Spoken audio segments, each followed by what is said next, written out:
ஓசூர் அருகே முன்விரோதம் காரணமாக கார் ஓட்டுநர் வெட்டி கொலை செய்யப்பட்ட சம்பவத்தால் பதற்றமான சூழல் நிலவியது. நள்ளிரவில் போன் போட்டு அழைத்து கொலைபாதக செயலில் ஈடுபட்ட மர்ம நபர்கள் சிக்குவார்களா? கிருஷ்ணகிரி மாவட்டம் ஓசூர் அருகே பட்டிகானப்பள்ளி கிராமத்தைச் சேர்ந்தவர் லோகேஷ். 36 வயதான இவருக்கு பவானி என்பவருடன் திருமணமாகி 2 குழந்தைகள் உள்ளனர். லோகேஷ் தனது வாழ்வாதாரத்திற்காக வாடகை கார் ஓட்டி வந்துள்ளார். இந்த நிலையில் செவ்வாய்க்கிழமை இரவில் தனது கிராமத்தில் உள்ள தண்ணீர் டேங்க் அருகே லோகேஷ் நின்றுள்ளார். அப்பொழுது அவரை யாரோ செல்போனில் அழைத்துள்ளனர். எதிர்முனையில் பேசியவர் கிராமத்தில் உள்ள மரத்தடிக்கு வருமாறு கூறியுள்ளார். நள்ளிரவில் ஆள் நடமாட்டம் இல்லாத நேரத்தில் லோகேஷ் அங்கு சென்றுள்ளார். ஏற்கனவே வம்பெடுக்கும் நோக்கத்துடன் இருந்தவர்கள் லோகேஷ் என்றதும் தகராறு செய்துள்ளனர்.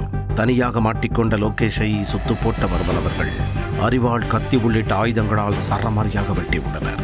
இதில் தலை, முகம், கழுத்து உள்ளிட்ட இடங்களில் வெட்டுக்காயம்பட்ட லோகேஷ் நிகழ்விடத்திலேயே பரிதாபமாக உயிரிழந்தார்.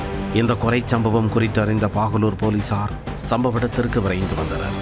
பின்னர் உடலை கைப்பற்றி உடற்கூறு ஆய்விற்காக ஓசூர் அரசு மருத்துவமனைக்கு அனுப்பி வைத்தனர்.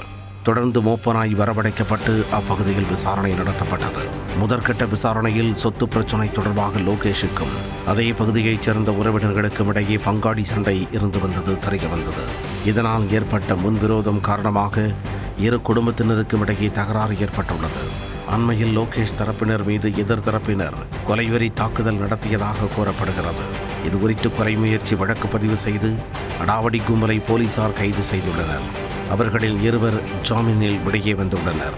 எனவே அவர்கள்தான் முன்விரோதம் காரணமாக லோகேஷை வெட்டி கொலை செய்தனரா அல்லது வேறு ஏதேனும் காரணத்திற்காக கொலை செய்யப்பட்டாரா என பல்வேறு கோணங்களில் விசாரணை மேற்கொண்டு வருகின்றனர்.